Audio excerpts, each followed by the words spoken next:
গরিবদের সবকিছুতেই ভাগ্য খারাপ গো গিন্নি। আসলে কি বলো তো, গরিব হয়ে জন্ম নেওয়াটাই মনে হয় পাপ। বাবা জানো, কাল রাতে খুব শীত লেগেছিল আমার, একটুও ঘুমোতে পারিনি আমি, খুব কষ্ট হয়েছে। এই ছেঁড়া কম্বলটাতে একটুও শীত মানায় না, আমাকে একটা কম্বল এনে দেবে বাবা? আহারে বাছা আমার, কি কষ্টটাই না পাচ্ছে। ওগো শুনছো, যেখান থেকে পারো আমার ছেলের জন্য একটা কম্বল জোগাড় করে নিয়ে এসো। আজ 1 সপ্তাহ হলো জ্বর হয়েছে, কিছুতেই জ্বর কমছে না, তার উপরে এই ঠান্ডায় কত কষ্ট হচ্ছে ওর। হাই উপরওয়ালা, এ কিসের পরীক্ষা নিচ্ছ? তুমি আমাদের কষ্ট দাও, কিন্তু আমাদের ছেলেটাকে আর কষ্ট দিও না, ওকে তুমি সুস্থ করে দাও।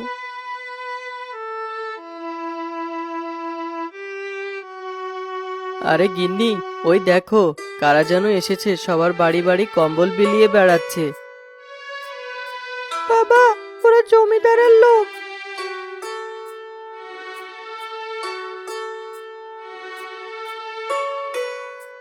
ও ভাই, আমাদের বাড়িতে একটা কম্বল দিয়ে যান না, প্রচন্ড শীতে ঘুমোতে কষ্ট হচ্ছে, আমাদের ছেলেটার জন্য অন্তত একটা কম্বল দিয়ে যান।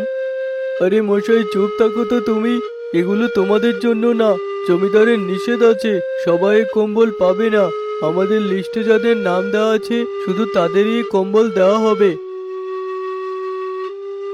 গরিব হয়েছি বলে এভাবে বঞ্চিত করবে সবাই? থাক, কষ্ট পেও না বাবা, দেখো আমি একদিন অনেক বড় হয়ে সব গরিব অসহায় দুস্থদের সাহায্য করব।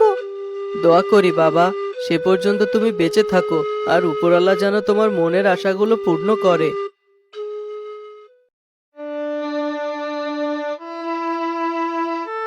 বাবা, ও বাবা, বাড়ি কেউ আছো? আমি বৃদ্ধ মানুষ, আমার থাকার কোনো জায়গা নেই, এই শীতে বাইরেও রাত কাটাতে পারি না, আমাকে কি শীতের কদিন একটু থাকতে দিতে পারো বাবা? একে নিজেদেরই ভালো শীতের কাপড় নেই, একটা কম্বলও জুটাতে পারছি না অসুস্থ ছেলেটার জন্য, তার উপরে এই বৃদ্ধ লোকটাকে কিভাবে থাকতে দিব? অমন কথা বলো না গিন্নি, অতিথির সেবা করা মহৎ গুণ, আর উনি আমাদের বাবার মতোই। দাও তোমার যা ইচ্ছে, আমি আর কি বলবো, নিজের অসুস্থ ছেলেটাকে নিয়ে চিন্তায় চিন্তায় মরছি আমি।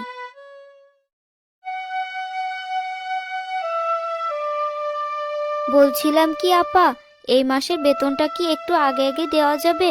শীতের কম্বল কিনতাম। কি যে বলো তুমি, প্রতি মাসে আগে আগে টাকা চাও, আমার কি টাকার গাছ আছে নাকি? আসলে আপা, এবার সবচেয়ে বেশি শীত পড়েছে, আমরা খুবই কষ্টে আছি, তাছাড়া আমাদের ছেলেটাও ভীষণ অসুস্থ, আমরা কষ্ট করলে ওকে তো আর কষ্ট দিতে পারি না, তাই বলছিলাম এবারের মতো একটু সাহায্য করুন না। আচ্ছা ঠিক আছে, তবে পুরো টাকাটা দিতে পারবো না, অর্ধেক টাকাটা নিয়ে যাও।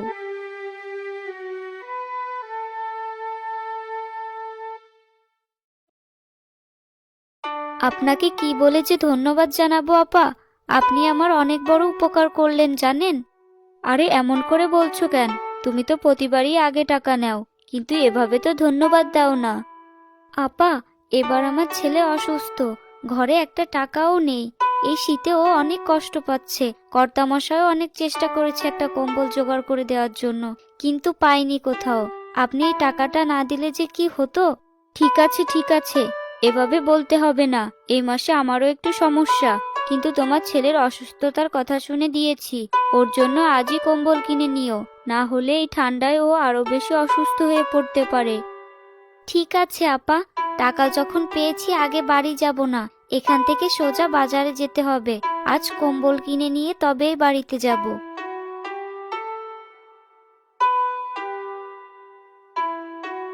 ও ভাই, তোমার এই কম্বল কত করে গো? 500 টাকা এক একটা কম্বল পাবি, একবার নিয়ে যান, এই শীতে এর চেয়ে ভালো কম্বল আর বাজারে কোনো দোকানেই পাবেন না। আমার কাছে তো অত টাকা নেই ভাই, এখন 400 টাকা আছে, এই টাকায় দেবে? বাকি 100 টাকা পরে তোমাকে দিয়ে দিব। না না ভাবি, বাকিতে আমি বিক্রি করি না, সে 1 টাকা হোক কিংবা 100 টাকা, আপনি বরং পুরো টাকাটা যখন জমাতে পারবেন তখন আসুন। ও ভাই, আমাকে কম্বলটা দিন না আজকে, আমার ছেলেটা খুব অসুস্থ, এই শীতে শুধু একটা ছেঁড়া কম্বল ছাড়া বাড়িতে আর কোনো কম্বল নেই, কম্বলটা দিন না আমায়, আমি কথা দিচ্ছি বাকি 100 টাকা আমি ঠিক দিয়ে যাব। আচ্ছা ঠিক আছে, ওই 400 টাকা দিন তবে। হাই হাই, আমার টাকা গেল কোথায়? আমি তো টাকাটাই ব্যাগেই রেখেছিলাম, টাকাটা কোথায় পড়লো? আপনি টাকা না নিয়ে কম্বল কিনতে এসেছেন কেন? না না ভাই, বিশ্বাস করেন আমি তো টাকাটা এনেছিলাম, এই ব্যাগেই রেখেছিলাম, কিন্তু এখন টাকাটা ব্যাগে খুঁজে পাচ্ছি না। সকাল সকাল মজা করার জায়গা পান না তাই না? যান যান, শুধু শুধু আমার সময় নষ্ট করলেন।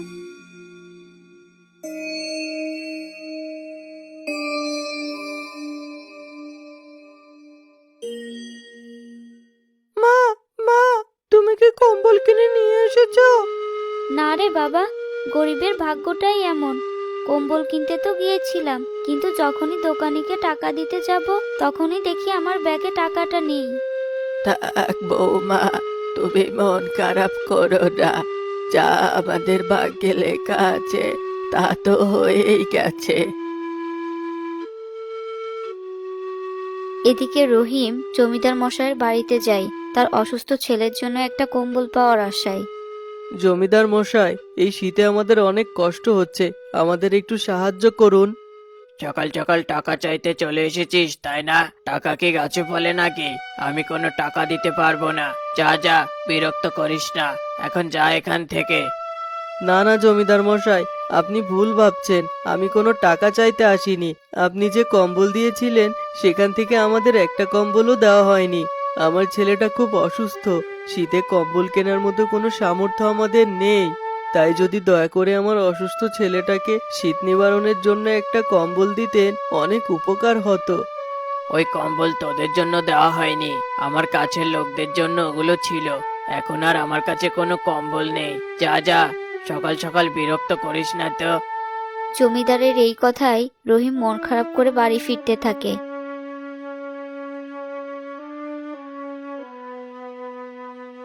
তখন জমিদারের চামচা বাবুল রহিমকে ডাক দেয়। জমিদার মশাইয়ের কথায় কষ্ট পেও না রহিম ভাই, আমি জানি তুমি খুব ভালো মানুষ। এই বিপদের দিনে তোমাকে সাহায্য করা উচিত। শোনো, আমার কাছে বেশ কয়েকটা কম্বল আছে, আমি তোমাকে একটা কম্বল দিতে পারি। তবে এ কথা জমিদারকে বলো না, তোমার ছেলেটাকে দেখে আমার খুব মায়া হয়, তাই ওর জন্যই কম্বলটা আমি দিচ্ছি।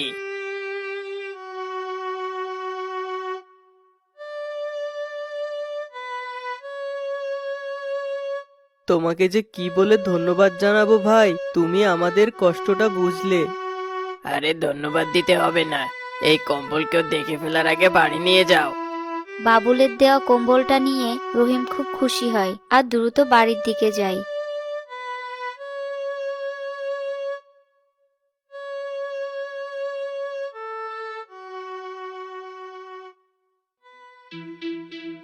ও বাবা, রহিম এই কম্বল কোথা থেকে পেলো? কম্বলটা তো বেশ ভালো দেখছি, গায়ে দিলেও আরাম বোধ হবে। আজই এটাকে গায়েব করতে হবে।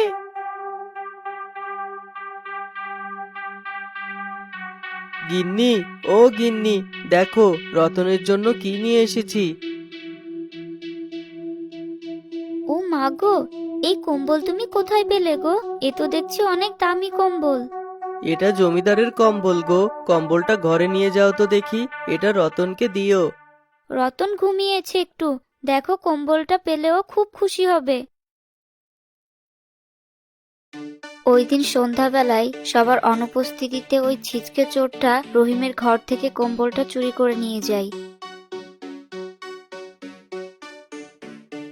ওমা, তুমি না বলেছিলে বাবা নাকি আমার জন্য জমিদার বাড়ি থেকে একটা কম্বল এনেছে?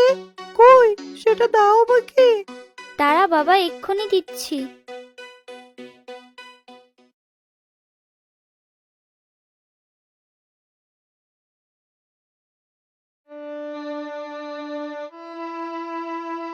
কি সর্বনাশ হলো, কম্বলটা তো এখানেই রেখেছিলাম, কোথায় গেল তা? কি হয়েছে মা? তোর বাবা যে কম্বলটা এনেছিল সেটা এখানেই রেখেছিলাম, কিন্তু কোথাও তো খুঁজে পাচ্ছি না। হাই হাই, এ কি হলো? এবার তোর বাবাকে কি বলবো আমি? কি আর বলবে, আমার যতদূর মনে হচ্ছে এটা তোমার প্রতিবেশী ছিটকে চোরের কাজ। কার কথা বলছিস তুই? কেন এখনো বুঝতে পারছো না? নগেনের কথা বলছি, তুমি ভুলে গেছো? হ্যাঁ, তুই ঠিকই বলেছিস। হায় রে কপাল, গরিবের ভাগ্যে সুখও সহ্য হয় না রে। আমি ভেবেছিলাম তুই আর তোর দাদু এই কম্বলটা গায়ে দিয়ে ঘুমাবি। যেভাবে শীত পড়েছে, এই ছেঁড়া কম্বলটাতে তোদের কিভাবে শীত মানাবে।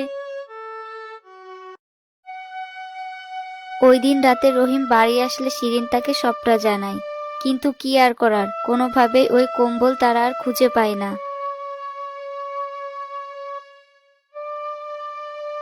পরিবারের এমন দুর্দশা সহ্য করতে না পেরে পরদিন সকালে রহিম বাড়ি থেকে বেরিয়ে যায় আর মনের দুঃখে হাঁটতে শুরু করে।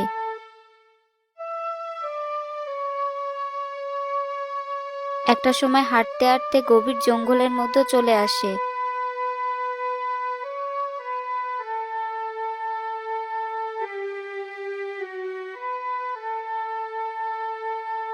আর মন খারাপ করে শত বছরের পুরনো একটা বটগাছের নিচে বসে থাকে।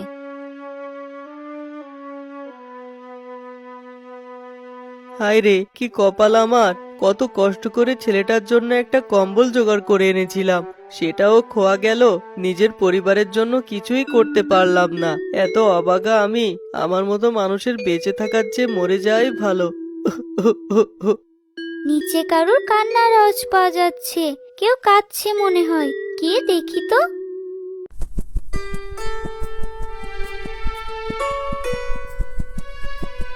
কি গো, কি হয়েছে তোমার? এই নির্জন গভীর জঙ্গলে একা বসে কাঁদছই বা কেন? কে কে আপনি? আমি মায়াপরি, এই গাছেই থাকি। এই বটগাছটাই আমার বাড়ি। তোমার কান্নার আওয়াজ পেয়ে নিচে এলাম।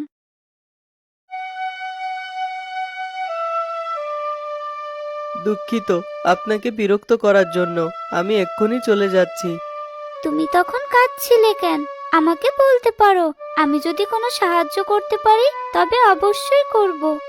কিন্তু আপনি আমাকে কিভাবে সাহায্য করবেন? আরে বলেই দেখো না। পরীর কথা শুনে রহিম তাকে তার সকল দুঃখ কষ্টের কথা খুলে বলে।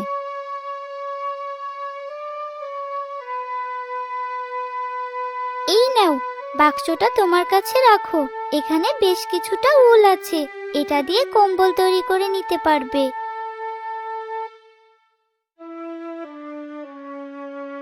কিন্তু এখানে তো দেখছি খুব অল্প পরিমাণে উল আছে। এটা দিয়ে তো একটা কম্বলও একভাবে বানানো যাবে না।